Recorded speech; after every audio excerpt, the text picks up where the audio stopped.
கேள்வி நேரம் நிகழ்ச்சிக்காக உங்கள் அனைவரையும் அன்போடு வரவேற்கின்றேன். இன்றைய கேள்வி நேரம் நிகழ்ச்சியில் நாம் என்ன தலைப்பில் வாதிக்கப் போகிறோம் என்பது ஒரு செய்தி தொகுப்பை பார்த்த பிறகு நம்ம விவாதத்தை தொடரலாம்.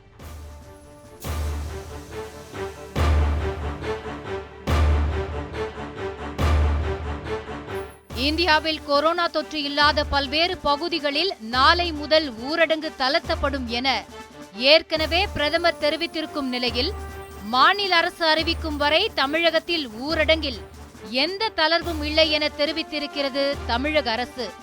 ஊரடங்கால் முடங்கி கிடக்கும் மக்களின் இயல்பு வாழ்க்கையை மீட்பதற்காக நாளை முதல் தளர்வை கடைபிடிக்க மத்திய அரசு முடிவு செய்திருக்கிறது. ஆனால் இந்த தளர்வு கொரோனா பாதிப்பை மேலும் தீவிரமாக்கும் என எச்சரிக்கின்றனர் திருமாவளவன் போன்ற எதிர்க்கட்சியினர். அவர்களின் வாதத்திற்கு வலுக்கூட்டுவது போல இருக்கிறது ஊரடங்கை தளர்த்திய பல நாடுகள் மீண்டும் கடுமையான ஊரடங்கை கடைபிடிக்க தொடங்கி இருப்பது. இருப்பினும் நலிந்து வரும் பொருளாதாரத்தை மீட்க அரசு செய்யும் நடவடிக்கையை சுட்டிக்காட்டி கொரோனா சமூக பரவல் கட்டத்தை எட்டினால் அதற்கு மத்திய மாநில அரசுகளே பொறுப்பேற்க வேண்டும் என்று திருமாவளவன் கூறுவது நியாயமா என்று ஆராய வேண்டியிருக்கிறது. அதே சமயம் பொருளாதார வல்லுநர்களின் அறிவுரைக்கும் மருத்துவ நிபுணர்களின் அறிவுரைக்கும் இடையில் சரியான முடிவை எடுக்க முடியாத இக்கட்டான சூழலில் சிக்கிக் கொண்டனவா மத்திய மாநில அரசுகள் என்று சிந்திக்க தோன்றுகிறது. இதற்கிடையில் நாளை முதல் சுங்கச்சாவடிகளில் கட்டணம் வசூலித்துக் கொள்ளலாம் என்கின்ற அறிவிப்பும் ஏதோ ஒரு அழுத்தத்தால் அரசு ஊரடங்கை தளர்த்துகிறது என்கின்ற திருமாவளவனின் சந்தேகத்தையும் தனித்தனியாக பகுப்பாய்வு செய்ய வேண்டியுள்ளது. தமிழகத்தை பொறுத்தவரை தளர்வு குறித்து ஆராய 21 பேர் கொண்ட வல்லுநர் குழு அமைக்கப்பட்டு அதன் முடிவுகள் நாளை முதல்வரிடம் சமர்ப்பிக்கப்படவிருக்கின்றன. 22 மாவட்டங்கள் தீவிர கொரோனா பாதிப்பு பகுதிகளாக அறிவிக்கப்பட்டிருக்கும் நிலையில் தமிழகத்திற்கு மே 3க்கு முன்பாக தளர்வு இருக்குமா, முதல்வர் என்ன முடிவெடுக்க போகிறார் என அறிய ஆவல் ஏற்படுகிறது. டெல்லியில் 186 பேருக்கு நோய் அறிகுறியே இல்லாமல் கொரோனா தொற்று இருப்பதாக கெஜ்ரிவால் கூறியிருக்கும் போது தமிழகத்தில் தளர்வு ஏற்படுத்தப்பட்டாலும் கொரோனா கட்டுக்குள் இருக்குமா என்பதை அறிய 5 கேள்விகளை எழுப்ப விரும்புகிறது இன்றைய கேள்வி நேரம். கொரோனாவால் அதிகம் பாதிக்கப்பட்ட மாநிலமான தமிழகத்தில் ஊரடங்கு தளர்வு சாத்தியமா? ஊரடங்கை தளர்த்தினால் சமூக பரவல் ஏற்படும் என்கின்ற வாதம் ஏற்புடையதா? பொருளாதாரத்தை மீட்பதற்காக ஊரடங்கை தளர்த்த வேண்டிய நிர்பந்தத்தில் இருக்கின்றனவா அரசுகள்? ஊரடங்கு தளர்வு விவகாரத்தில் என்ன முடிவு எடுக்கப் போகிறது தமிழக அரசு? என்ன அழுத்தத்தின் காரணமாக ஊரடங்கு தளர்த்தப்படுவதாக சந்தேகிக்கிறார் திருமாவளவன்? மேலும் அடுத்தடுத்து எழும் கேள்விகளுக்கு வெளிச்சம் பாய்ச்சுகிறது இன்றைய கேள்வி நேரம்.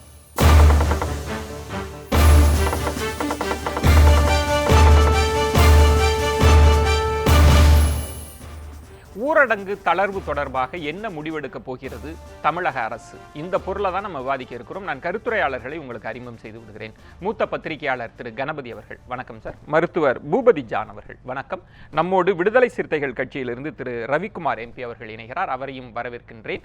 அதிமுகவிலிருந்து முன்னாள் அமைச்சர் திரு செம்மலை அவர்கள் இணைகிறார், அவரையும் வரவேற்கிறேன். இன்னும் சற்று நேரத்தில் தமிழ்நாடு வியாபாரிகள் சங்கத்திலிருந்து திரு வெள்ளையன் அவர்களும் இணைய இருக்கிறார், அவரையும் வரவேற்ற இந்த விவாதத்திற்குள் செல்லலாம். கணபதி சார், 2 கேள்வி. இந்த ஊரடங்கு தளர்வு தொடர்பாக இப்ப டெல்லியில எல்லாம் பார்க்கிறோம், அறிகுறி இல்லாமையே அதிக பேருக்கு நோய் தொற்று அப்படின்னு பார்க்கிறோம். தமிழகத்திலும் பாதிப்பு எண்ணிக்கை இன்னைக்கு எல்லாருக்கும் ஒரு அச்சத்தை கொடுக்குது.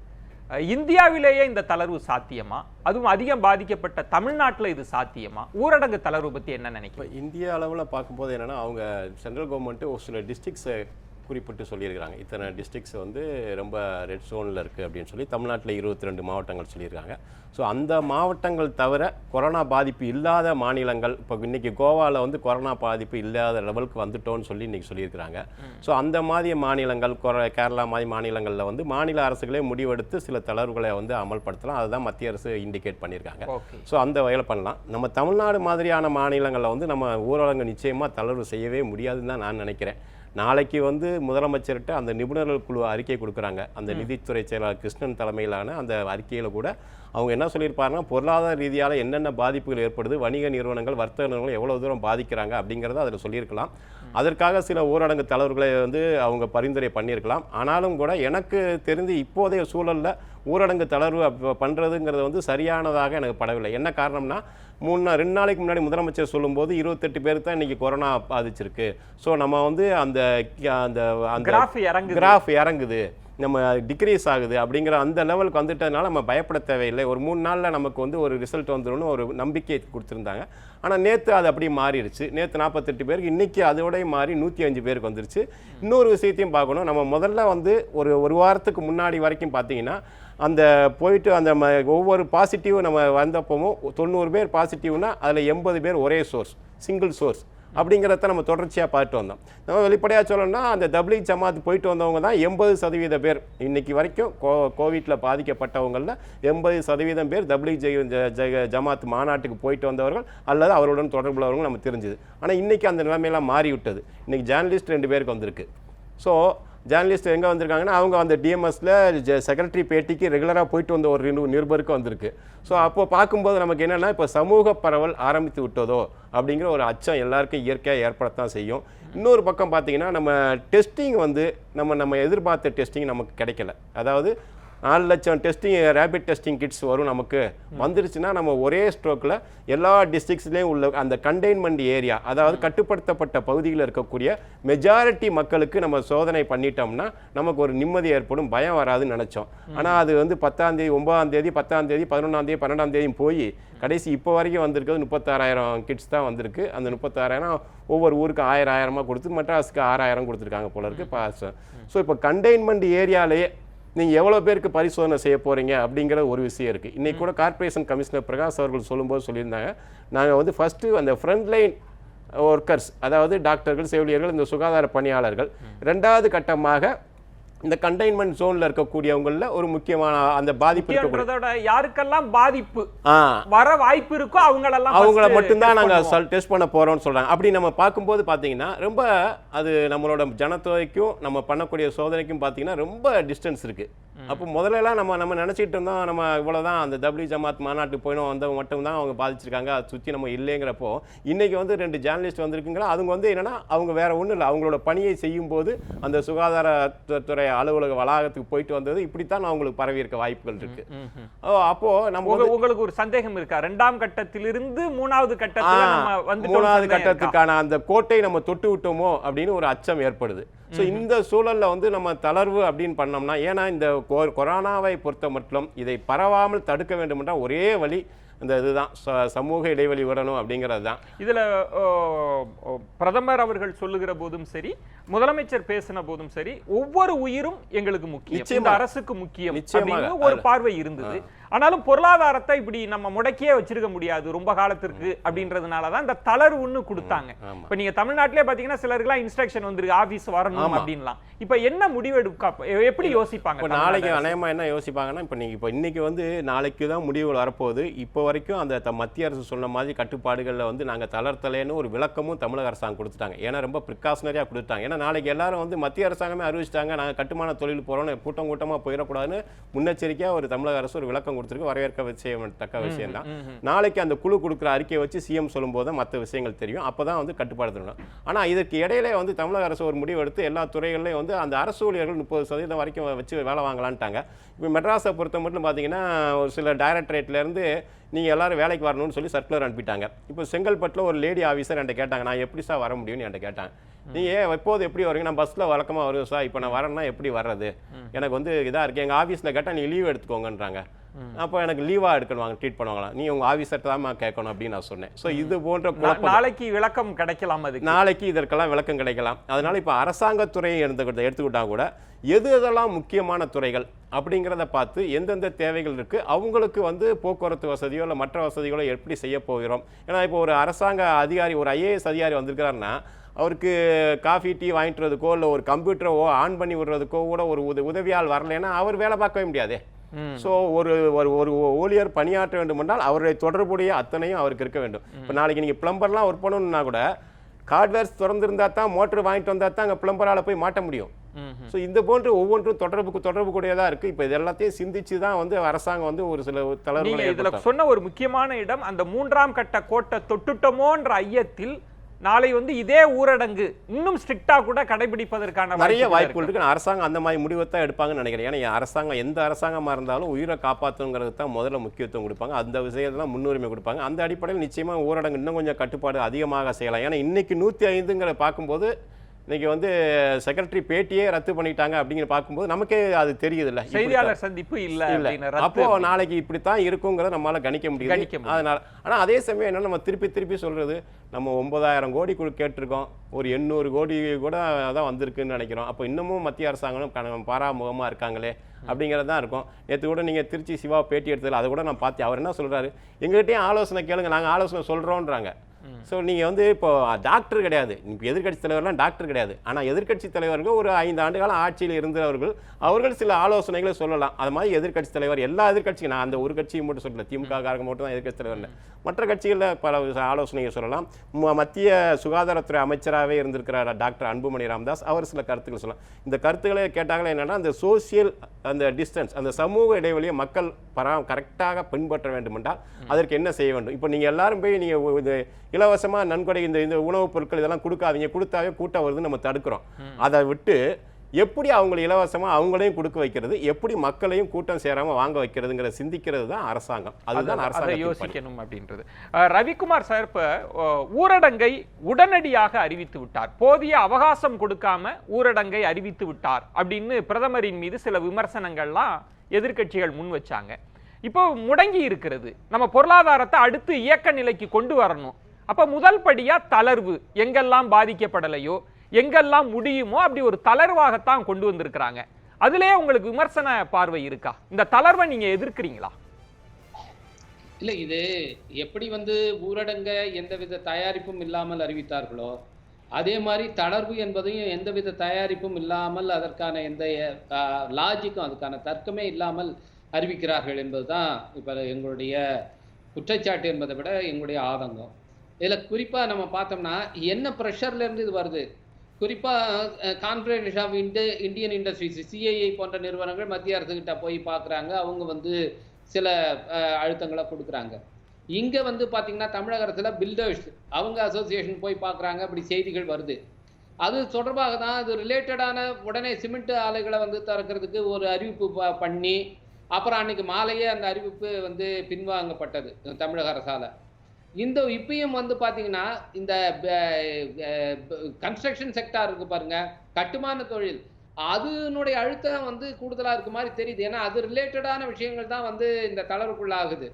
இப்போ நீங்கள் பத்திரப்பதிவுத்துறை வந்து உடனடியாக இயங்கும்னு சொல்கிறது, அப்புறம் வந்து சிமெண்ட் ஆலைகளை திறக்கலாம் அப்படிங்கிறது, கன்ஸ்ட்ரக்ஷன் செக்டாரை வந்து இது பண்ணுறதுங்கிறது, எக்கானமியை ரிவைவ் பண்ணுறதுல கன்ஸ்ட்ரக்ஷன் செக்டாரை வந்து ஊக்குவிக்கிறது மட்டும்தான் எக்கானமியை ரிவைவ் பண்ணுதுங்களா? பொருளாதாரத்தை வந்து புத்துயிர் கொள்ள வைக்கிறதா? இப்போ வந்து என்ன எல்லா எக்கனாமிஸ்டும் ஒரு நோபல் பரிசு பெற்ற பொருளாதார நிபுணர்கள்லாம் என்ன சொல்கிறாங்க தொடர்ச்சியாக, கிராமப்புற பொருளாதாரத்தை நீங்கள் வந்து அங்கே வந்து இன்ஸ்டில் பண்ணுங்க, அங்கே கொண்டு போய் வந்து கொஞ்சமாவது வந்து முதலீட பண்ணுங்க.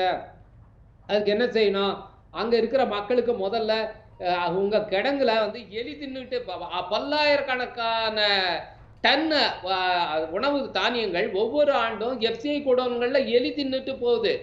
ஆனால் இன்னொரு பக்கம் பட்டினியால மக்கள் செத்துக்கிட்டு இருக்காங்க. நீங்க வந்து பஃபர் ஸ்டாக்கு தேவைக்கு அதிகமாகவே உணவுப் பொருட்களை வச்சிருக்கீங்க, அதுல இருந்து எடுத்து கொடுங்கன்னு கேட்குறாங்க. அதை வந்து ஏன் வந்து அரசாங்கம் செய்யக்கூடாது? இன்னைக்கு பார்க்குறோம் பட்டினியால் எப்படி மக்கள் பரிதவிக்கிறாங்கிறது பார்க்குறோம். ஒருவேளை சோத்துக்கு தன்னுடைய சுயமரியாதையெல்லாம் விட்டுட்டு மிருகங்கள் மாதிரி ஓட பார்க்குறாங்க. இப்படியான ஒரு மக்கள் பார்க்கறது தான் ஒரு அரசாங்கத்துடைய அழகா. ரவிக்குமார், இதுதான் அரசாங்கமா? ஒரு கேள்வி வந்து நம்ம ஒரே ஒரு பாயிண்ட், ஒவ்வொரு உயிரையும் மதித்து தான் இந்தியாவையே முடக்கி போட்டோம். எந்த லாப நஷ்ட பொருளாதார கணக்குகள் எல்லாம் பார்க்காம முடக்கி போட்டோம். இப்ப சகஜ நிலைக்கு கொண்டு வருகிற போது அது கன்ஸ்ட்ரக்ஷன் இண்டஸ்ட்ரி ஏதோ ஒண்ணு நம்ம கிக் ஸ்டார்ட் பண்ணி தானே ஆகணும். ரவிக்குமார், என்ன பிரதமரா இருந்தாலும் சரி, முதலமைச்சரா இருந்தாலும் சரி, முழு அடைப்புக்கு என்னென்ன காரணங்கள் சொன்னாங்க?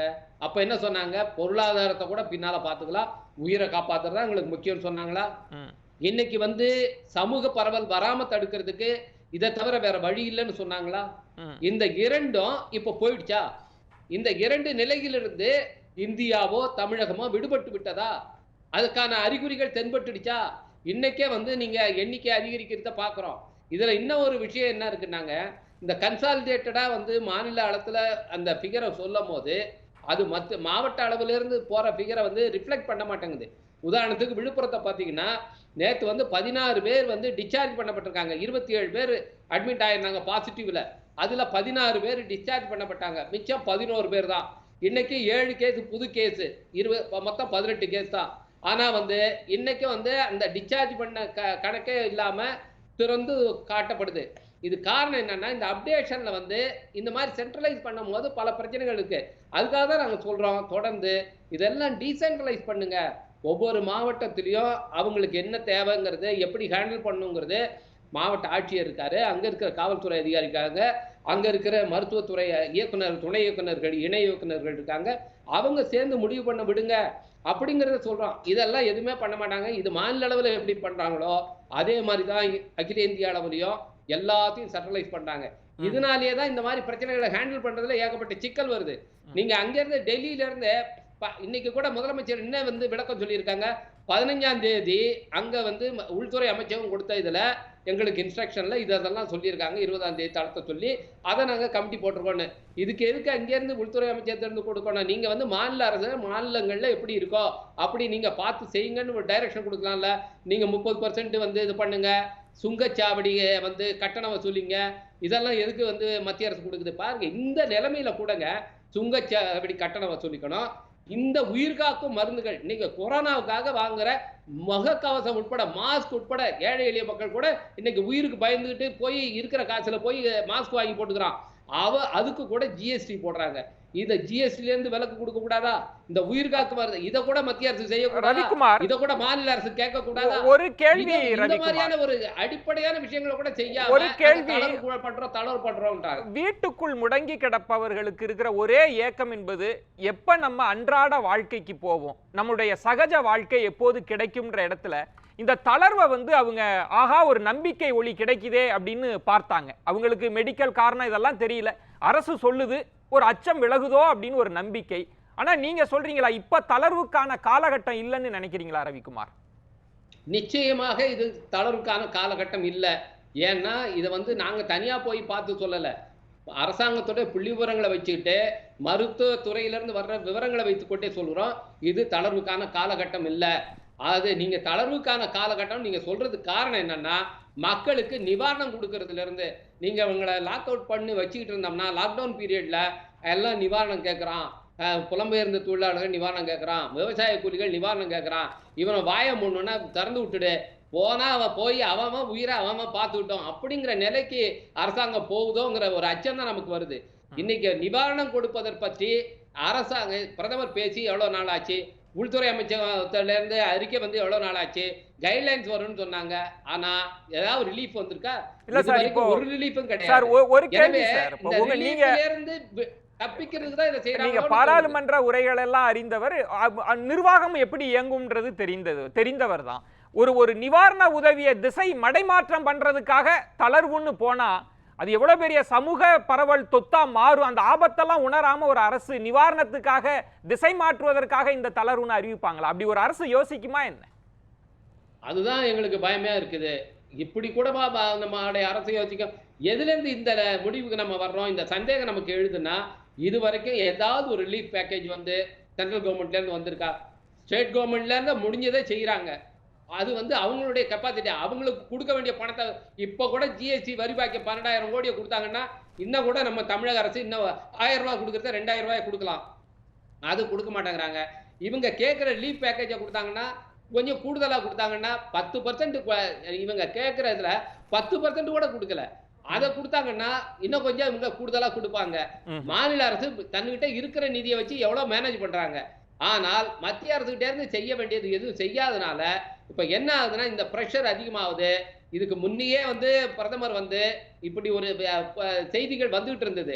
என்னன்னா லாக்டவுனை வந்து எடுக்க போறாங்கன்னு சொல்லி மாநில அரசுகள் பலது 7-8 மாநில அரசுகள் அவங்களே வந்து ஏப்ரல் 30 வரைக்கும் நாங்க லாக்டவுன் எக்ஸ்டெண்ட் பண்றோம்னு சொன்னதுனால வேற வழி இல்லாம பிரதமர் வந்து மே 3ஆம் தேதி வரைக்கும் அறிவிச்சுட்டு, ஆனா 20ஆம் தேதியிலிருந்து அங்க தளர்வு அப்படிங்கிற மாதிரி ஒரு ஸ்ட்ராட்டஜியை கையாளுறாங்கிற மாதிரி தான் தோணுது.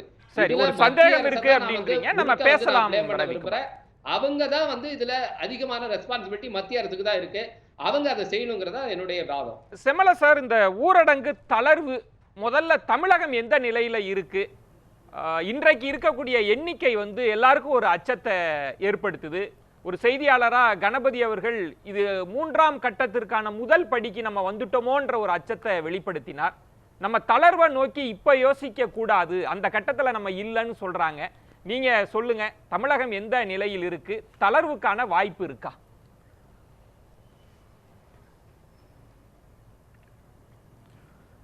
விஜயன் சார், இப்போ வந்து நாம் வந்து எச்சரிக்கையாக செயல்பட வேண்டிய நேரம், எச்சரிக்கையாக முடிவெடுக்க வேண்டிய நேரம்.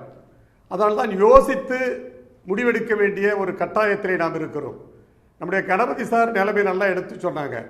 அதே மாதிரி சகோதரர் ரவிக்குமார் அவர்கள் அவருடைய இருக்கிற அச்சத்தை ஆதங்கத்தை சொன்னார். இப்போ வந்து ஏற்கனவே இந்த தொற்று பரவக்கூடாது அப்படிங்கிறதுல தான் நாம் இந்த லாக்டவுனை அறிவித்தோம். ஆனால் தமிழ்நாட்டை பொறுத்தவரையிலும் இந்த ஸ்ப்ரெட்டிங் இல்லாத அளவுக்கு ஓரளவுக்கு கொஞ்சம் கட்டுப்பாட்டில் கொண்டு வந்தோம். அதே மாதிரி இன்றைக்கு மற்ற மாநிலங்களை விட இன்னைக்கு உங்களுக்கு தெரியும், அதாவது ஐசிஎம்ஆர் கூட நம்முடைய தமிழ்நாட்டினுடைய அரசினுடைய நடவடிக்கையை இன்றைக்கு வரவேற்றிருக்கிறது. அதேபோல் இந்தியாவினுடைய நடவடிக்கையை உலக சுகாதார நிறுவனம் பாராட்டியிருக்கிறது. முடிந்த அளவுக்கு மத்திய அரசாங்கமும் மாநில அரசாங்கமும் தங்களால் ஆன அனைத்து முன்னேற்பாடுகளையும் செய்து வருகிறார்கள். நம்முடைய தமிழ்நாட்டினுடைய மாண்பு முதலமைச்சர் எடப்பாடியார் அவர்கள் இன்றைக்கு அதாவது இது வந்து உங்களுக்கு தெரியதில்லை, அதாவது இது ஒரு பேண்டமிக்ஸ், இது வந்து சாதாரணமாக ஒரு அரசியல் தீர்வு காண்ற மாதிரி ஒரு பிரச்சனை அல்லது. அந்த பேண்டமிக்ஸுங்கிறதுனால அது வந்து ஒரு மருத்துவ சம்பந்தப்பட்டது, மக்களுடைய உயிர் சம்பந்தப்பட்டது. அதனால தான் 19 மருத்துவ நிபுணர்கள் கொண்ட குழுவை அமைத்து அவருடைய ஆலோசனையை பெற்றார். அதை செயல்படுத்துவதற்கு அந்த ஆலோசனையை பெற்று அரசாங்க முடிவெடுக்கிற அந்த முடிவுகளை செயல்படுத்துவதற்கு 12 IAS அதிகாரிகள் தலைமையிலான அந்த குழுவையும் ஆரம்பித்தார். இன்றைக்கு அது செயல்பட்டு கொண்டு வருகிறது. இன்றைக்கு இந்த தளர்வு அவசியமா அவசியமில்லை என்பதற்கு கூட ஒரு வல்லுநர் குழு, நம்முடைய கணபதி சார் சொன்னதை போல ஃபைனான்ஸ் செக்ரட்டரி திரு கிருஷ்ணனுடைய தலைமையில் இன்றைக்கு ஒரு வல்லுநர் குழு அமைக்கப்பட்டு அது ஆய்வு செய்து நாளைக்கு நம்முடைய மாண்பு முதலமைச்சரிடம் இந்த அறிக்கையை கொடுக்க இருக்கிறார்கள். நம்முடைய மாண்பு முதலமைச்சரை பொறுத்தவரையில் அந்த அறிக்கையை பெற்று உரிய நேரத்தில் ஒரு சிறந்த முடிவை நிச்சயமாக எடுப்பார். அவர் எடுக்கிற அந்த முடிவு நிச்சயமாக நிறைய பேருக்கு கணபதி சார் சொன்ன மாதிரி பிரச்சனை நிறைய பேருக்கு என்ன ஒரு குழப்பம்னா, சுற்றறிக்கை வந்திருக்கு, இயங்கும் 30 விழுக்காட்டோடு இந்த அலுவலகங்கள்லாம் இயங்கும் அப்படின்ற ஒரு இடம் இருக்குல்ல, அது ஒரு குழப்பம் இருக்குல்ல. அந்த இடத்துல என்ன கேள்வினா, நம்ம இன்னும் இதெல்லாம் பத்தி யோசிக்க முடியாத இடத்தில் இருக்கிறோன்றாங்க. இன்னைக்கு எண்ணிக்கை 106ன்றது வந்து ரொம்ப அலார்மிங், எச்சரிக்கையோடு இருக்க வேண்டிய இடம். தளர்வு பத்தி எல்லாம் இப்ப நம்ம பேசவே முடியாதுன்றாங்களே. நிச்சயமாக அதை நான் முழுவதாக கணபதி சொன்னதை நான் ஏற்றுக்கொள்கிறேன். ஆனால் இன்றைக்கு அவரே சொன்னதை போல ஒரு சிங்கிள் சோர்ஸில் தான் நம்ம தமிழ்நாட்டை பொறுத்தவரையில் அந்த தொற்று பரவியது. அந்த சிங்கிள் சோர்ஸுக்கு போயிட்டு வந்தவங்களோட தொடர்பு உள்ளவர்கள் அந்த அவங்களுக்கு வந்தது. எனவே அப்படிதான் இருக்கும், அந்த அளவுக்கு தான் இருக்கும், அதை நம்ம கண்டெயின் பண்ணிக்கலாம்னு சொல்லி தான் அவங்கள பரிசோதித்து இது வந்து குவாரண்டைனில் அவங்கள வச்சு பரிசோதித்து நல்ல மருத்துவ சிகிச்சை செஞ்சு இது பண்ணாங்க. நம்ம தமிழ்நாட்டை பொறுத்தவரை என்ன ஒரு கொஞ்சம் ஆறுதல் அளிக்கக்கூடிய செய்தி, இன்றைக்கு இறப்பு விகிதம் 1.1% மேலே போகலை. அதே மாதிரி அந்த குவாரண்டைன் பண்ணி வச்சு அந்த தொற்று இருந்து பாசிட்டிவ் அந்த கேஸ் கூட சிகிச்சைக்கு பிறகு வீடு திரும்பியோட எண்ணிக்கை அதிகமாக இருக்கிறது. அந்த நம்பிக்கையில தான் ஓரளவுக்கு தொற்றை நாம் முழுமையாக நிறுத்திவிடலாம் என்ற அந்த ஒரு நிலைப்பாட்டில் தான் இது போன்ற முடிவை எடுக்க வேண்டியது. காரணம் நம்முடைய தமிழ்நாட்டை பொறுத்தவரையில விவசாயிகள், விவசாய தொழிலாளர்கள், உடல் உழைப்பாளர்கள். செம்மலை சார், ஒரு பாயிண்ட் வந்து அரசுக்கு ஒரு நெருக்கடி இருக்கு, மீண்டும் சகஜ நிலைக்கு வரணும்ன்றதுல யாருக்கும் மாற்று கருத்து இல்ல, எல்லாருக்கும் அதான் ஆசை. கட்டாயம் அரசுக்கு வந்து ஆலோசனைகள், மருத்துவ குழுவினரினுடைய ஆலோசனைகள்லாம் கிடைக்கும், அதுவும் நம்ம மறுப்பதற்கில்லை. நீங்க சுட்டிக்காட்டியது போல WHO என்ன சொன்னாங்கன்னா, இந்த ஊரடங்க நீங்க உடனடியாலாம் ரிலீஸ் பண்ண முடியாது, அந்த கிராஃபை நம்ம பார்க்க வேண்டி இருக்கிறது, அதனுடைய வீரியத்தை பார்க்க வேண்டி இருக்கிறது. அதற்கு இந்தியா போன்ற நாடுகளின் பரிசோதனை அளவுகள் முடிவுகள்லாம் வச்சுதான் நம்ம முடிவு செய்ய முடியுமே தவிர, நம்மளா ஒரு டெட்லைன் மே 4 மே 3 இப்படிலாம் நம்ம ஃபிக்ஸ் பண்ண முடியாது அப்படின்னு ஒரு பார்வை இருக்கே.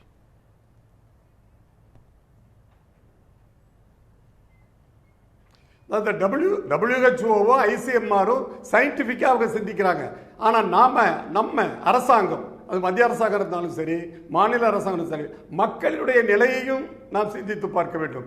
இன்றைக்கு நம்முடைய நாட்டை பொறுத்தவரையில் விவசாய கூலிகள், விவசாயிகள், விவசாய தொழிலாளிகள், அதாவது அன்ஆர்கனைஸ்டு செக்டார், இதுபோன்று அன்றாட வருமானத்தை நம்பி இருக்கிற அந்த சூழ்நிலையில் இந்த இந்த தொற்றை பொறுத்தவரையில் இதுக்கு மருந்தே கிடையாது.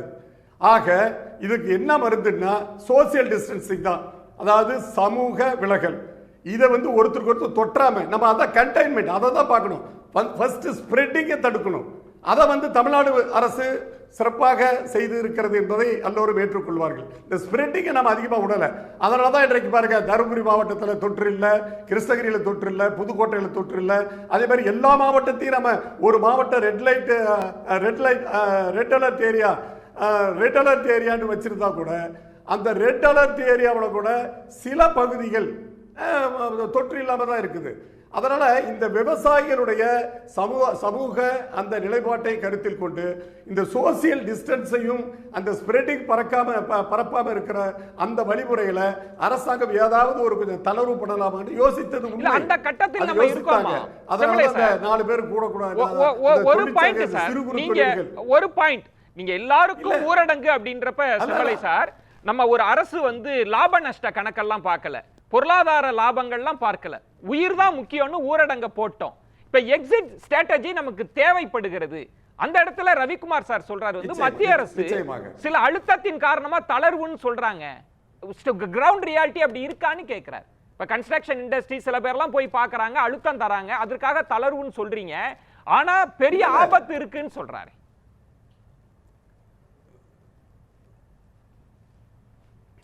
விஜயன் சார், அதாவது மத்திய அரசை யாரும் நிர்பந்திக்க முடியாது, மாநில அரசை யாரும் நிர்பந்திக்க முடியாது. அதாவது தொழிலதிபர்கள் சொல்றதுனாலே அரசாங்கம் தளர்வுபடாது. இப்படி செஞ்சா நல்லா இருக்குமா? அதாவது இதுல நாம் என்னன்னா, நான் ஏற்கனவே சொன்ன மாதிரி இந்த சோசியல் டிஸ்டன்சிங்கை மெயின்டைன் பண்ணணும். அப்படிங்கும் போது இந்த ஒரு 4-5 பேர் மட்டும் செய்யற தொழில், அந்த உற்பத்தி தொழில், அத்தியாவசிய பொருட்கள் உற்பத்தி செய்யறது, விவசாய கூலிகளுக்கு வேலை வாய்ப்புகள், இந்த பிளம்பர், எலக்ட்ரிஷியன், அந்த மாதிரி அதெல்லாம் அதுதான் அந்த டிஸ்டன்சிங், அந்த வந்து கூட்டம் சேராத மாதிரி அதான் பண்ண முடியும். அதனால தான் அந்த மகாத்மா காந்தி தேசிய ஊரக வேலைவாய்ப்பு உறுதி திட்டத்துக்கு கூட இன்னைக்கு கும்பலாக தான் செய்வாங்க. இருந்தாலும் அதை சோசியல் டிஸ்டன்ஸோட செய்யுங்க. காரணம் அந்த வாழ்வாதாரம், அவருடைய வாழ்வாதாரத்தை அரசாங்கம் நல்ல நோக்கத்தோடு தான் பண்ணிச்சு. ஆனா நீங்க சொன்ன மாதிரி இது தருணமா இல்லையா அப்படிங்கிறது கொஞ்சம் யோசிக்க வேண்டியது. ஏன்னா இன்னைக்கு நீங்களே சொன்ன மாதிரி நம்ம ஒரு பத்திரிகையாளரே இன்னைக்கு பாதிக்கப்பட்டிருக்காங்க போது, ஆனா நான் நினைக்கிறேன் அவர் கடமை சார் சொல்ற மாதிரி சமூக தொற்று இல்லை. ஏன்னா பத்திரிகையாளர்கள் பாவம் பேட்டி எடுக்க மட்டும் போறதில்ல, குவாரண்டைனுக்கு போறாங்க, பாதிக்கப்பட்ட பகுதிக்கு போறாங்க, மக்களுடைய நிலைமை பல இடத்துல அவங்களுக்கு தொற்று ஏற்படுறதுக்கு வாய்ப்பு இருக்குது. ஏற்கனவே தொற்று உள்ளவர்கள் மூலமா தொற்று ஏற்படுறதுக்கு வாய்ப்பு இருக்குது. இதெல்லாம் பார்க்கும்போது தான் இன்னும் நாம கொஞ்சம் ஸ்ட்ரிக்டா இருக்க வேண்டியது. அப்ப அந்த தளர்வு செய்தாலும் இதை பாதிக்காத அளவில் அதாவது அன்றாடம் கூலி வேலை செய்து வருமானத்தை ஈட்டுகிற அந்த ஏழை பாளைகளுக்கும் ஒரு வாழ்வாதாரம் அளிக்கிற வகையில அரசாங்கம் முடிவெடுக்கத்தான் இப்பொழுது யோசித்துக் கொண்டிருக்கிறது. அப்படி அதுக்காக தான் இந்த வல்லுநர் நாளைக்கு அறிக்கை அளிக்க இருக்கிறது. அப்படி அறிக்கை அளிக்கிற போது நிச்சயமாக மாண்பு முதலமைச்சர் அவர்கள் ஒரு நல்ல முடிவை எடுப்பார். ரவிக்குமார் சார், இப்போ செம்மலை அவர்கள் சொன்னது மாதிரி நீங்க கிராமப்புறத்தில் இருந்து தொடங்கினா 100 நாள் வேலை வாய்ப்பு, அங்க சோசியல் டிஸ்டன்ஸ், இந்த முன்னெச்சரிக்கையோடு சில விதிவிலக்குகள் கொடுத்து நம்ம இயங்கலாம் அப்படின்னு யோசிக்கிறதுல என்ன தவறு? நீங்க அதை நிச்சயம் எதிர்க்க போறது இல்லை. தருணம் தான் சரியா இல்லைன்னு சொல்றீங்களா? இந்த நேரம் அதற்கான நேரம் இல்லைன்னு சொல்றீங்களா ரவிக்குமார் சார்? இல்லை, இப்போ அதுதான் நான் சொல்றோம். உதாரணத்துக்குங்க, கிராமப்புறத்தில் 100 நாள் வேலையை நீங்க வந்து தொடங்குன்னு மத்திய அரசாங்கமே சொல்லியிருக்காங்க. அதுலேயும் வந்து முழுக்க இந்த எர்த் ஒர்க் எல்லாம் பண்ண சொல்லியிருக்காங்க. நீர்நிலைகளை ஆழப்படுத்துறது, தூர்வாருது, இது மாதிரியான பணிகளை செஞ்சீங்க அப்படின்னு சொல்லி. இதை ஒன்றுமே இதுக்கான நிதியை இது சொன்னதோடு இல்லாமல் மத்திய அரசு என்ன பண்ணணும், அதுலேருந்து விடுவிக்கணும். இந்த வருஷத்துக்கு நீங்கள் ப்ரப்போஸ் பண்ணீங்கல்ல, அதுக்கு வந்து பட்ஜெட்டில் அலோகேட் பண்ணீங்கல்ல, அந்த நிதியை மாநிலங்களுக்கு விடுவிங்க. அது விடுவிச்சுட்டு ஒன்றுமே வேணாம், நீங்கள் வந்து 15 நாள் 20 நாள், இப்போ நாங்கள் 1 மாதம் கேட்டோம், குறைஞ்சபட்சம் 15 நாள் முன்பணத்தை கொடுங்க அந்த மக்கள்கிட்ட. யாரெல்லாம் ரெஜிஸ்டர் பண்ணியிருக்கானோ அவன்கிட்ட 15 நாள் முன்பணத்தை கொடுத்துருங்க. 15 நாள் கழித்து வேலையை வாங்கிக்கிங்க. நீங்கள் வந்து அங்கே போகிறதும் போயிடும், நீங்கள் ஒன்றும் இலவசமாக கொடுக்க வேணாம், அவனுக்கு சம்பளத்தை தான் கொடுக்குறீங்க. இதை தான் கேட்குறோம். இன்றைக்கி வந்து அதே போல் சுய உதவி குழுக்கள் இருக்காங்க, அவங்களுக்கு வந்து அவங்கள இது பண்ணுங்க, அவங்கள போயிட்டு இன்ஸ்டிகேட் பண்ணி இன்றைக்கி வந்து சானிடைசர்லேருந்து மாஸ்க்லேருந்து அந்த சுய உதவி குழுக்களை வந்து பயன்படுத்தி நம்ம அதை ப்ரொடியூஸ் பண்ண வைக்க முடியும். இதில் வந்து பெரிய நிறுவனங்கள் லாபம் பார்க்குறத வந்து தடுக்கிறதோட விலை மலிவாகவும் அங்கங்கே லோக்கலில் ப்ரொடியூஸ் பண்ணவும் இதை வாய்ப்பு அளிக்க முடியும். சுய உதவி குழுக்களுக்கு நீங்கள் பயன்படுத்துங்க, அவங்களுக்கு ஃபண்ட் பண்ணுங்க, அவங்கள இதில் யூஸ் பண்ணுங்க. இந்த மாதிரியான தளவுகளை செய்யுங்க. நீங்கள் விட்டுவிட்டு நான் வந்து பில்டர்ஸ் எல்லாம் வந்து கேட்குறாங்க, கன்ஸ்ட்ரக்ஷன் செக்டாரை நாங்கள் இது பண்ணுறோம், பத்திரப்பதிவு துறையை முதல்ல ஆரம்பிக்கிறோம்னு. எங்கேருந்து ஆரம்பிக்கிறீங்க? நீங்க வந்து செய்ய வேண்டிய வேலை எங்க இருந்து ஆரம்பிக்கணுங்கிறத நான் சுட்டிக்காட்டுறேன். பொருளாதார நடவடிக்கை எடுக்கக்கூடாதுன்னு இல்ல, பொருளாதார நடவடிக்கை எடுக்க எங்க வந்து உண்மையிலேயே பொருளாதாரத்தை நீங்க ரிவைவ் பண்ண முடியுமோ அங்க போய் நடவடிக்கை எடுங்க.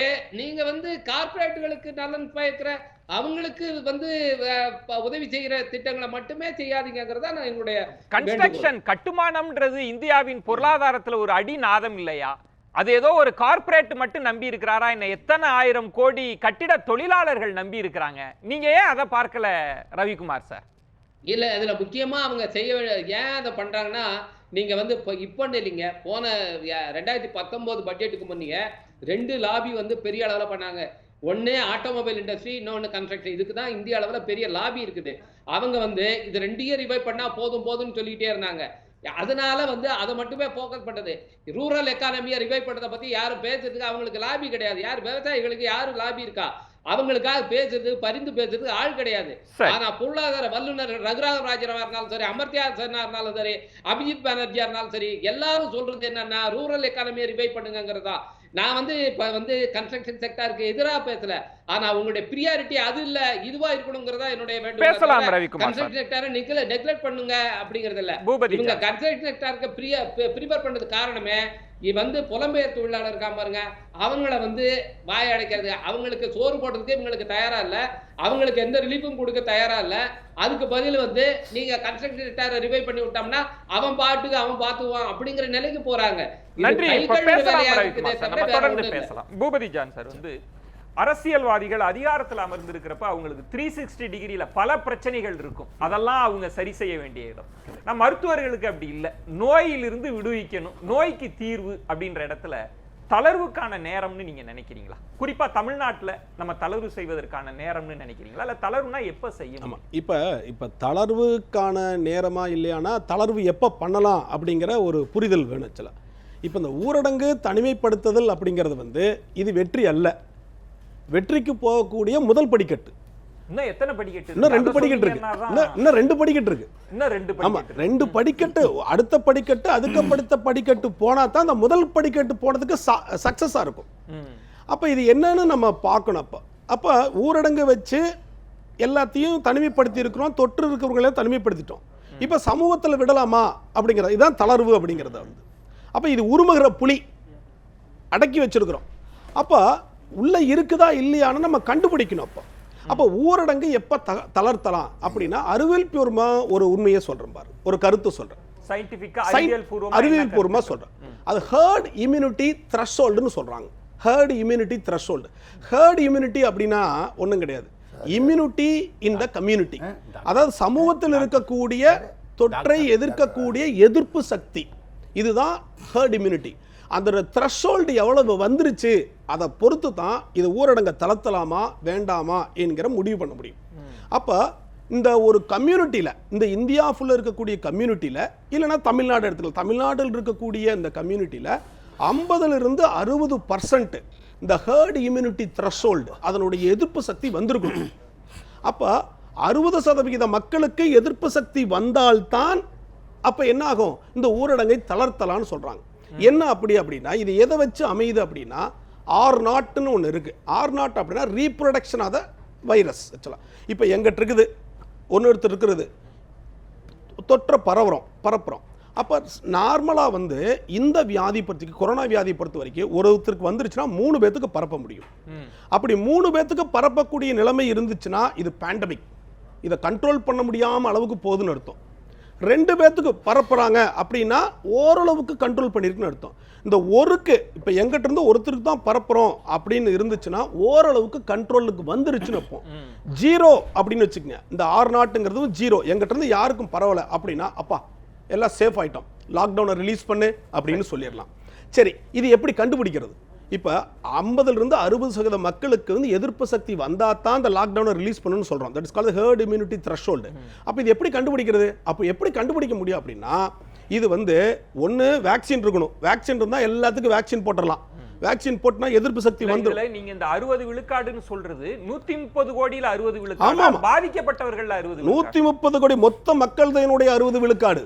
60 விழுக்காடுன்றது நீங்க அவங்களை எப்படி கண்டுபிடிக்க? அதுதான் சொல்ல வரேங்க. அப்போ இப்போ தமிழ்நாடுன்னு எடுத்துங்க, ஏன்னா வேர்ல்ட் இந்தியான்னு பார்த்தா தமிழ்நாடு எடுத்து அப்போ தமிழ்நாட்டில் 50% 60% வந்து இந்த எதிர்ப்பு சக்தி வந்துச்சா எப்படி கண்டுபிடிக்கணும்னா சர்வேலன்ஸ் டெஸ்டிங், ரேண்டமைஸ்டு டெஸ்டிங் பண்ணிக்கிட்டே இருக்கணும். சர்வேலன்ஸ் டெஸ்டிங் ரேண்டமை. இப்போ ஒரு ஏரியா வருது, அந்த ஏரியாவில் வந்து மக்களை தேர்ந்தெடுத்து நம்ம டெஸ்டிங் பண்ணிடுவோம்.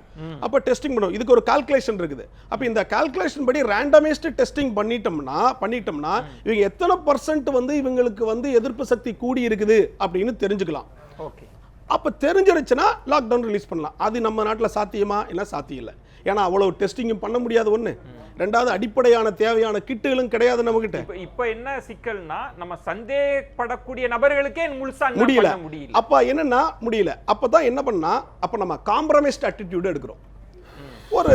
ஒரு காம்ப்ரமைஸ் விட்டு கொடுக்கும் ஒரு அட்டிடியூட் எடுத்து நம்ம பண்றோம். ஏன்னா காம்ப்ரமைஸ் அப்படின்றீங்க, அதை தமிழ் படுத்துறப்ப சமரசம்னு ஒரு வார்த்தை எனக்கு கிடையாது. விட்டு கொடுக்கிறதா இல்ல, சிலத்துக்காக சமரசம் பண்றோம். சமரசம் கரெக்ட். அப்படி வரீங்களா? ஆமா ஆமா ஆமா. சமரசமான அட்டிடியூட சமரசப்படுத்தக்கூடிய ஒரு வழிமுறைகளை எடுக்கணும். ஆனால் ஒரு குறுக்கீடு ரவிக்குமார் சார்ல அவருடைய அறிக்கைகள்ல என்ன சொல்றாங்கன்னா, நம்ம சமரசம் மத்ததுக்கு பண்ணலாம், ஆனா இந்த சமரசம் சமூக பரவலா மாறிவிடும், அதற்கு நாளைக்கு மத்திய மாநில அரசுகள் தான் பொறுப்பெடுக்கணும்னு சொல்றாங்க. அதையும் அரசு உணராம இருக்க முடியுமா? இதுல ஒண்ணு பார்க்கணுங்க. இப்ப என்னன்னா நம்மளை போன்று இருக்கக்கூடிய வறுமையில் இருக்கக்கூடிய கண்ட்ரியில ரொம்ப நாளா லாக்டவுன் பண்ணிருந்துச்சுங்க. இப்போ 60% நம்ம இம்யூனிட்டி வந்தா தான், எதிர்ப்பு சக்தி வந்தா தான் நம்ம லாக்டவுனை ரிலீஸ் பண்ணுவோம் அப்படிங்கிற அறிவியல் பூர்வ உண்மை. அந்த உண்மையை வச்சுக்கிட்டு நம்ம பண்ணா அது எவ்வளவு காலம் லாக்டவுன் போறது? அப்ப எவ்வளவு காலம் லாக்டவுன் போச்சுன்னா இருக்கக்கூடிய மக்கள் பசியினால இறப்பதற்கு அதிகம். ரெண்டாவது எலும்புருக்கி நோய்னு ஒரு நோய் இருக்கு, டிபி நோய். அந்த டிபி நோயில கிட்டத்தட்ட வருடத்திற்கு 1,20,000 மக்கள் இறந்து போறாங்க இந்த நாட்டில். அப்ப இதனுடைய மற்ற நோய்களுடைய இறப்புகள்லாம் அதிகமாக இருக்கும். அப்ப இந்த சூழ்நிலையில லாக்டவுன் இன்க்ரீஸ் ஆயிட்டு இருக்கும்போது என்னன்னா காம்ப்ரமைஸ்ட் அட்டிடியூட் அப்படிங்கிற ஒரு ஸ்ட்ராட்டஜி எடுக்கலாம்னு சொல்ல வர்றேன். அதான் அதை இன்னும் ஒரு 30 நாள் தள்ளி, ஏன்னா கணபதி சார் சொன்ன மாதிரி இன்னைக்கு 106ன்னு இருக்கிறப்ப இந்த நாளையோ அல்லது இன்னொரு அது சரியான நேரம் இல்லை. அதுதான் சொல்ல வரங்க. நீங்க வந்து இன்னொரு 30 நாள் இருக்கட்டும், இல்ல 60 நாளா இருக்கட்டும், எவ்வளவு நாள் எக்ஸ்டெண்ட் பண்ணாலும் ஒரு காரியத்தை நீங்க செஞ்சாகணும். என்ன செஞ்சாகனா, எந்த ஏரியாவில் வந்து கண்டெய்ன்மெண்ட் ஜோன் இருக்குதோ, எந்த ஏரியாவில் மக்கள் தனிமைப்படுத்தப்பட்டு இருக்கிறாங்களோ, சஸ்பெக்டட் வல்னரபிள் செக்ஷனுக்கு அத்தனை பேத்துக்கும் டெஸ்ட் பண்ணிருக்கணும். டெஸ்ட் பண்ணி முடிவை கையில் வச்சுக்கணும். அப்ப முடிவை கையில வச்சுக்கிட்டு தான் அவங்க என்ன பண்ணும், அப்பா இந்த ஏரியாவை நம்ம ரிலீஸ் பண்ணா, லாக்டவுனை எடுத்துட்டா இவங்க சமூக தொற்று பரவுதலுக்கு வாய்ப்பா இருக்க மாட்டாங்க, இவங்கனால சமூக தொற்று வராது அப்படிங்கிற ஒரு மன நிம்மதி வரணும். அப்ப எதுவுமே நம்ம டெஸ்ட் பண்ணாம, எந்த விதமான அந்த செக்ஷன் வல்னரபிள் செக்ஷன் எல்லாமே கண்டுபிடிக்காம நம்ம பண்ணிட்டோம் அப்படின்னம்னா தொற்று பரவுவதற்கு வாய்ப்பு இருக்கிறது. இவங்க சமூகத்தில் போயிடுவாங்க. அதனால அப்போ இவ்வளவு நாள் நம்ம ஊரடங்கில் இவ்வளவு பொறுத்து கொண்டிருந்ததற்கான பலனே இல்லாம போயிடுமே. நம்ம எதற்காக இருந்தோம்னா சமூக பரவலை அப்ப என்னன்னா சமூக பரவலுக்கு வந்து நம்ம லாக்டவுன் பண்ணியிருக்கிறோம், மக்களை தனிமைப்படுத்தி வச்சிருக்கிறோம்.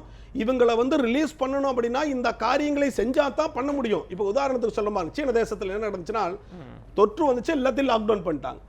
லாக்டவுன் பண்ணின பிறகும் இதே மாதிரி நம்மளுக்கு வந்த மாதிரி கேஸ் ரைஸ் ஆகிட்டே இருக்குது. என்னன்னு பாக்குறாங்க அப்படின்னா கான்டாக்ட் மூலம் வந்துகிட்டு இருக்குது அப்படின்னு சொல்றாங்க. அப்போ ஒரு கான்டாக்ட் இருந்தா இன்னொரு அப்போ டெஸ்டிங் வந்து எலாபரேட்டா பண்ண ஆரம்பிச்சிட்டாங்க.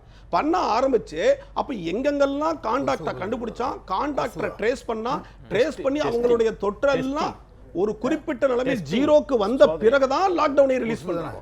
நீங்க ஒரு அழகான ஒரு பாயிண்ட். ஒரு அரசு வந்து ஒரு சமரசத்தின் அடிப்படையில் வேறு தேவைகளுக்காகன்னு ஆனா எப்ப பண்ணணுன்ற ஒரு வார்த்தையும் ஒரு வாதத்தையும் முன் வச்சிருக்கேன். நம்ம தொடர்ந்து பேசலாம் டாக்டர் வெள்ளையன் சார். நீங்க எப்படி பார்க்கிறீங்க ஊரடங்கு தளர்வு அப்படின்னா? இப்ப நிறைய வணிகர்கள், கட்டுமான தொழிலாளர்கள் ஏதோ ஒண்ணு நம்ம தளர்த்தணும், இவங்களை இப்படியே வீட்டுக்குள்ளேயே வச்சிட்டு இருக்க முடியாது. ஆனா என்ன ஒரு பார்வைன்னா இது சரியான நேரம் இல்ல அப்படின்னு ஒரு பார்வை இருக்குல்ல, நீங்க எப்படி பார்க்கிறீங்க? இல்ல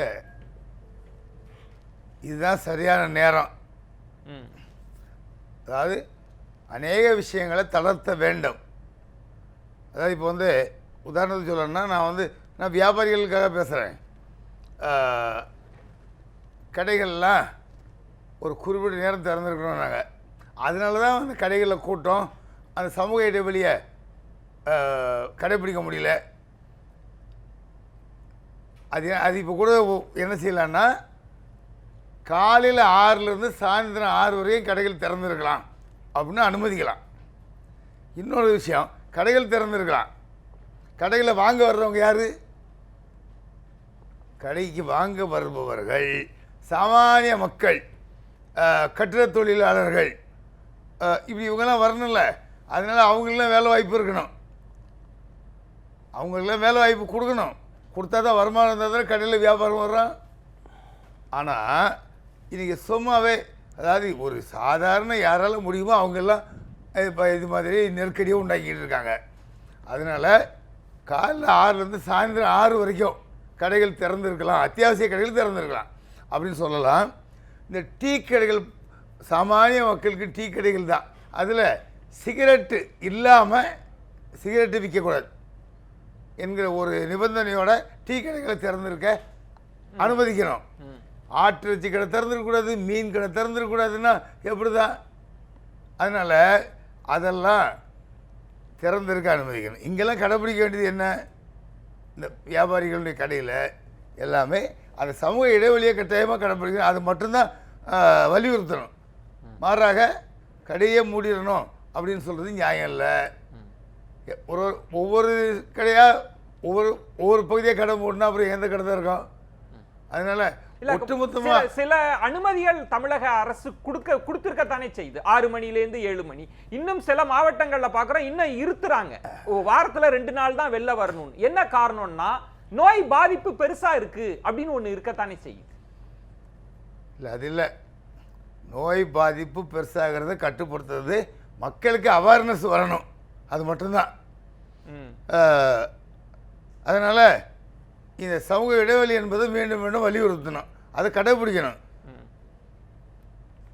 அதற்கு தான் அரசு ஊழியர்கள், காவல்துறையினர் எல்லாமே. இப்போ பாருங்க, காவல்துறையினர், அந்த துப்புரவு தொழிலாளிகள், மருத்துவமனை ஊழியர்கள் எல்லாம் அயராமல் பாடுபடுறாங்க. ஆனால் அவங்களுடைய முயற்சி தவறான வழியில் போய்கிட்டு இருக்க தவிர சரியான வழியில் அவங்க முயற்சி பயன்படவில்லை. அதை அப்படி பயன்படுத்தணும். அந்த சமூக இடைவெளிக்கு அவங்கெல்லாம் ஒத்துழைச்சி உதவியாக இருக்கணும். சென்னை கோயம்பேடு காய்கறி மார்க்கெட்டில் கூட பெரிய நெருக்கடி இருந்துச்சுங்க.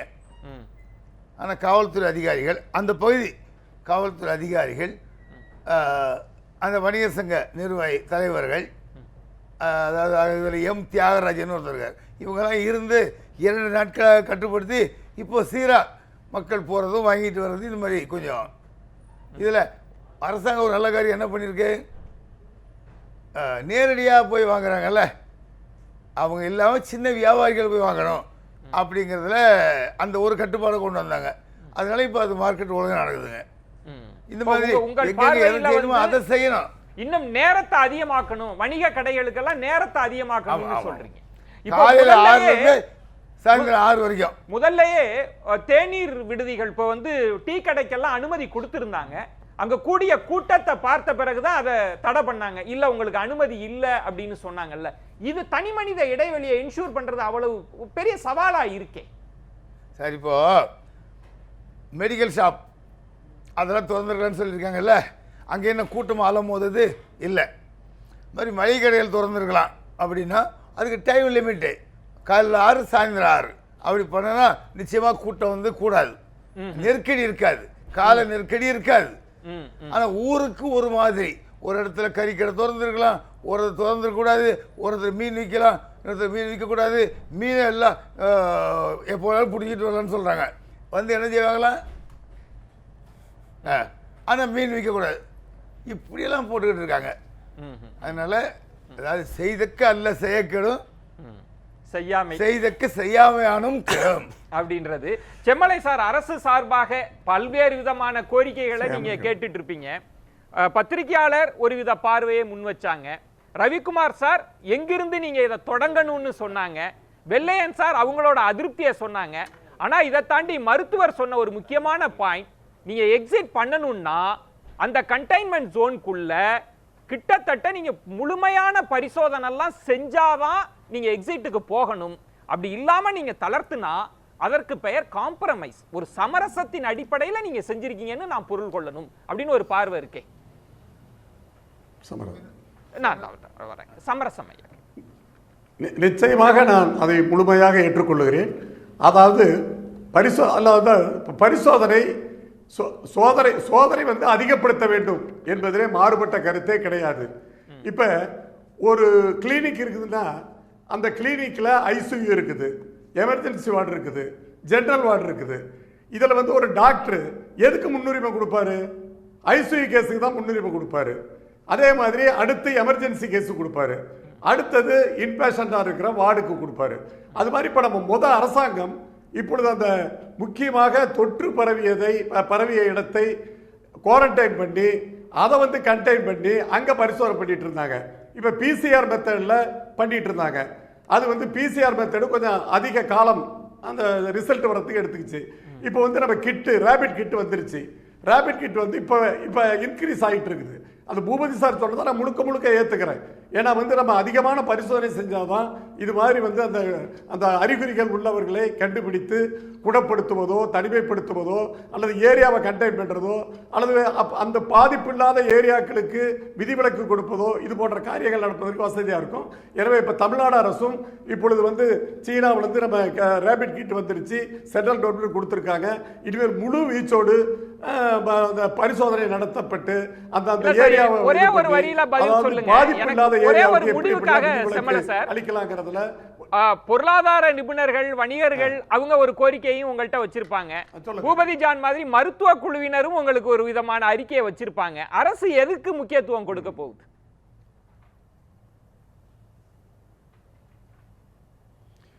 இல்லை நம்ம அதாவது ஒரு சாராருக்கு தான் முக்கிய கொடுத்தோம்ல எல்லா, அதாவது அவங்க வல்லுநர்கள் ஒவ்வொரு துறையில் இருக்க. இப்போ வெள்ளையன் இருக்கிறாருன்னா வெள்ளையன் வந்து அந்த வியாபாரிகள் அவர்களுடைய கஷ்ட நஷ்டம் தெரியும்.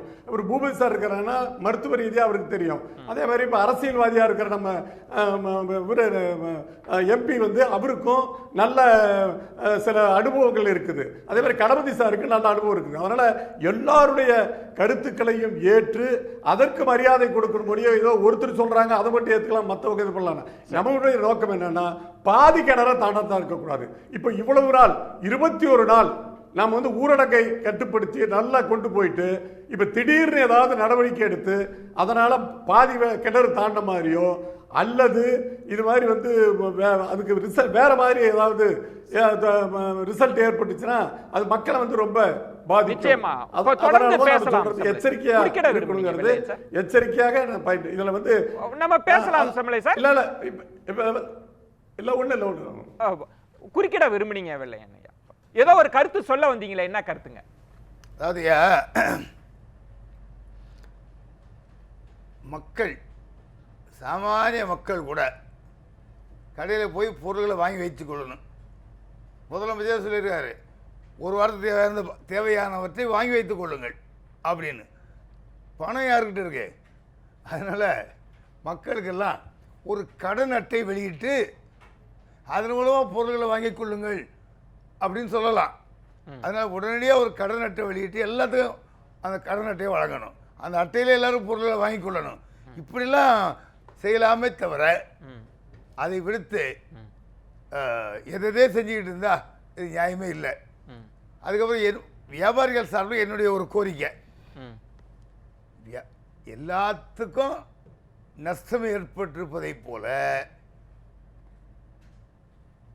வியாபாரிகளின் கடையிலையும் எதிர்பார்த்த வியாபாரம் இல்லை, வாங்கின கண்ணை கொடுக்க முடியல, ரொம்ப சிரமத்தில் இருக்காங்க. எல்லாரும் அவங்கவுங்களுக்கு அவங்க தகுதிக்கு தகுந்த மாதிரி நஷ்டத்தை சந்திச்சுக்கிட்டு இருக்காங்க. இப்போது நிலமெல்லாம் சீரானதுக்கப்புறம் இந்த ஊரடங்கெல்லாம் எடுத்ததுக்கப்புறம் மீண்டும் கடை நடத்துறதுக்கு அவங்களோட முதலீடு இருக்குமானா இருக்காது. அதனால் அவங்க திரும்ப யாருக்கிட்ட போகணும்னா கந்து வட்டிக்காரங்கிட்ட தான் போகணும். அதனால தயவுசெய்து அரசாங்கம் என்ன செய்யலாம், வியாபாரிகளுக்கு அவங்க தகுதிக்கு ஏற்றார் போல குறைஞ்சது 25 லட்சத்திலிருந்து இல்லை 25,000 25 லட்சம் வரை அவங்க தகுதிக்கு தகுந்தார் போல வட்டி இல்லாத கடன் வழங்கலாம். இது அரசாங்கம் அறிவிக்கிறதுக்கு சரியான நேரம். ஏன்னா பண நடமாட்டம் இல்லைன்னு ரிசர்வ் வங்கி என்ன செஞ்சிருக்கு, 50 லட்சம் கோடியை அவங்க ரிலீஸ் பண்றாங்க. அதனால இந்த சந்தர்ப்பத்தில் மாநில அரசாங்கம் முயற்சி எடுத்து இந்த காரியத்தை நிறைவேற்றி தர வேண்டும். நியூஸ் 7 தமிழ் ட்விட்டர் பக்கத்தில் நம்ம முன்வைத்த கேள்வி என்பது, ஊரடங்கு தளர்த்தப்பட்டு சமூக பரவல் வந்தால் மத்திய மாநில அரசே பொறுப்பேற்க வேண்டும் என திருமாவளவன் அவர்கள் சொல்வது, அரசுகளை அச்சுறுத்த 3 விழுக்காடு, எதிர்க்கட்சி அரசியல் 16 விழுக்காடு, அரசு மட்டுமே பொறுப்பல்ல 17 விழுக்காடு, சரியான கருத்து 64 விழுக்காடு. கணபதி சார், எல்லாரும் சுருக்கமா உங்க கருத்துக்களை பதிவு செய்யலாம். அப்படி ஒருவேளை சமூக பரவல் வந்தா மத்திய மாநில அரசுகள் தான் பொறுப்பேற்க வேண்டும்ன்ற அந்த எச்சரிக்கையை நீங்க எப்படி பார்க்குறீங்க? நிச்சயமாக வந்து ஒரு அரசாங்கம் தான் பொறுப்பேற்கவே முடியும், வேற வழியே இல்லை. நீங்க என்னன்னா நீங்க செஞ்சதை வந்து மக்கள் வந்து போஸ்ட்மார்ட்டம் பண்ணுவாங்க, அதுதான் இயற்கை. அது வந்து வேற ஒன்றும் நம்ம தவிர்க்க முடியாது. நீங்க வந்து ஒரு நல்ல விதமாக முடிச்சாலும் கூட, இப்போ சுனாமி பீரியட்ல வந்து நம்ம வேகமாக நிறைய செயல்படுத்தினதுக்கப்புறம் கொஞ்ச நாள் கழிச்சு எல்லாம் முடிஞ்சதுக்கப்புறம் ஜெயலலிதா அவர்களை மக்கள் நிறைய பேர் பாராட்டினாங்க, ரொம்ப வேகமாக நடவடிக்கை எடுத்து. அது மாதிரி அதே வெள்ள சமயத்தில் பார்த்தீங்கன்னா இதே ஜெயலலிதா அரசாங்கத்தை மக்கள் கடுமையாக விமர்சிக்கவும் செஞ்சாங்க. அதனால மக்கள் நிச்சயமாக அந்த கருத்தில் தான் இருப்பாங்க. ஒன்று. ரெண்டாவது வந்து நான் டாக்டர் பூபதி ஜான் சொன்ன மாதிரி தான் சொல்கிறேன், அந்த கண்டெய்ன்மெண்ட் சோனில் இருக்கிறவங்களையாவது நம்ம சோதனை பண்ணாதான் ஒரு தைரியமாக நிம்மதியாக இருக்க முடியுங்கிறது. தமிழ்நாட்டில் வந்து 558 கண்டெய்ன்மெண்ட் சோன் வந்து அறிவிச்சிருக்காங்க. 558 கட்டுப்படுத்தப்பட்ட பகுதி. ஒரு இடத்துக்கு 100 பேர் வச்சிங்கனாலும் 55,000 பேரை பரிசோதிக்கணும். இன்னைக்கு வந்து நம்ம வந்து இது வரைக்கும் 35,000 பேரை பரிசோதிச்சிருக்கோம். தினமும் வந்து 5,600 பேரை தான் நம்ம பரிசோதிச்சுட்டு இருக்கோம். ஸோ இந்த 55,000 பேரை பரிசோதிக்கணும்னா இன்னொரு 10 நாள் ஆகும். ஸோ இதெல்லாம் இந்த மாதிரிலாம் நம்ம கால்குலேஷன் பண்ணால் கஷ்டமாக தான் இருக்கும். ஆனால் அதே சமயம் எந்தெந்த பகுதிகளில் பரவி இருக்கிறது அப்படின்னு நினைக்கிறோமோ அந்தந்த பகுதிகளை கட்டுப்படுத்த நினைக்கிறது தான் வந்து ஒரு அதிகபட்ச முயற்சியா இருக்கலாம். ரவிக்குமார் சார், சுருக்கமா உங்க பார்வையில முதல் கேள்வியை வந்து, ஊரடங்கு அனௌன்ஸ் பண்ணதும் விமர்சிக்கப்பட்டது, ஊரடங்குக்கான தளர்வுகளும் விமர்சிக்கப்பட்டா அதை எப்படி புரிஞ்சுக்கிறது ரவிக்குமார் சார்? இந்த ஊரடங்கு காலத்தை வந்து மக்கள் சமூக இடைவெளியை பின்பற்றுறதுக்காக மட்டுமில்ல, அரசாங்கங்கள் தங்களுக்கு தயாரிப்பு பண்ணிக்கிறதுக்கு ப்ரிப்பேர் பண்ணிக்கிறதுக்கான காலமாக இதை பயன்படுத்தணும். ஆனால் மத்திய மாநில அரசுகள் அதுக்கான ப்ரிப்பரேஷனை சரியா பண்ணியிருக்காங்களா? குறிப்பா தமிழ்நாட்டை பொறுத்த அளவில் இப்போ ஓரளவுக்கு வந்து ப்ரிப்பேர் பண்ணியிருக்கிறாங்க. ஆனால் அவங்க பண்ண வேலைகளை நடுவில் மத்திய அரசு குறுக்கிட்டு எல்லாத்தையும் நான் ப்ரொக்யூர் பண்ணி தருவாங்கிறதுனால தான் இன்னைக்கு ரேபிட் டெஸ்டிங் கருவிகள் நமக்கு வந்து வர்றது தாமதமாயிட்டு இருக்கு. எனவே இன்னைக்கு மத்திய அரசு இந்த ஊரடங்கு காலத்தை வந்து சரியாக பயன்படுத்தி கொள்ளவில்லை. அது வந்து மிக மிக பெரிய தவறு.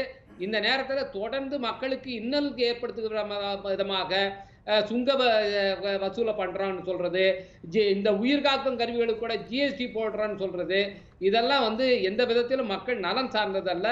இதுக்கு வந்து மத்திய அரசோட இந்த மாதிரி மக்கள் விரோத நடவடிக்கைகளுக்கு மாநில அரசு இடம் கொடுக்க கூடாது, பணிந்து போகக்கூடாது என்பதுதான் தமிழக அரசு கிட்ட நாங்க வைக்கிற வேண்டுகோள். தமிழக மக்களை காப்பாற்றுவதற்கு நீங்க சுதந்திரமாக சுயேட்சையாக முடிவெடுங்கள். நன்றி. செம்மலை சார், மீண்டும் மீண்டும் வலியுறுத்தப்படுவது, நீங்க ஊரடங்கை தளர்த்துகிற போது பரிசோதனைகள் நிறைவாக செய்யப்பட்டு அந்த கான்ஃபிடன்ஸ் மக்களுக்கு வரணும். அது வரைக்கும் நம்ம தளர்வு பற்றி யோசிக்க முடியாதுன்னு ஒரு இது கட்டாயம் ஒரு நெருக்கடியும் கூட. இதை எப்படி பார்க்கிறீங்க?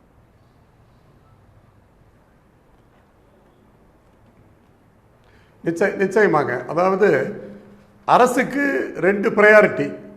முதல் ப்ரையாரிட்டி சமூகம், இரண்டாவது ப்ரையாரிட்டி தான் பொருளாதாரம். இப்போ நம்ம சகோதரர் ரவிக்குமார் சொல்றதுல நான் மாறுபடுறேன். அவர் சொன்னார், ஒரு ஆலோசனை சொன்னார், இது மாதிரிலாம் டீசென்ட்ரலைஸ் பண்ணிடுங்க அப்படின்னு. அது தவறு. இப்பொழுது நாம் அரசாங்கத்திற்கு செய்ய வேண்டியது கொடுக்க வேண்டியது ஆலோசனை அல்ல, ஒத்துழைப்பு தான் தேவை. இப்ப அவர் சொல்ற மாதிரி டீசென்ட்ரலைஸ் பண்ணி மாவட்டத்துக்கு மாவட்டம் ஒரு முடிவு எடுத்ததுன்னா போக்குவரத்து எப்படி?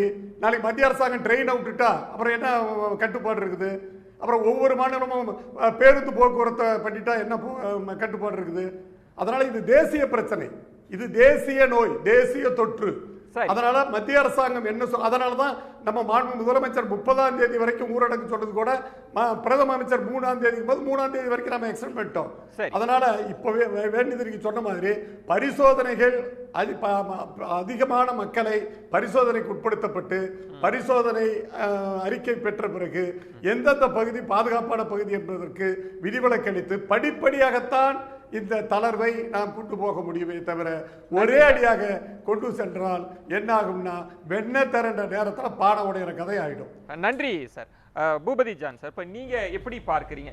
இது ஒரு அரசியல் கொஸ்டின். மத்திய மாநில அரசுகள் பொறுப்பேற்கணும்னு ஒரு மருத்துவராக சமூக பரவல் இல்லாமல் இந்த தளர்வு இருக்கணும்னா இன்னும் எத்தனை நாட்கள் பிடிக்கும்? ஒரு மருத்துவரா எப்படி கணிக்கிறீங்க? இதில் முதல்ல என்ன சொல்ல வரேன்னா, இப்போ மக்கள் அவங்களுடைய பணியை சரியாக செய்து விட்டார்கள். ஏனால் முதல் படிக்கட்டு மட்டும்தான் மக்களுடைய கண்ட்ரோல் இருக்கு. அடுத்த படிக்கட்டு, 2வது படிக்கட்டு, 3வது படிக்கட்டு மக்களுடைய கண்ட்ரோல் இல்லை. இது அரசினுடைய கட்டுப்பாட்டில் வந்துருச்சு.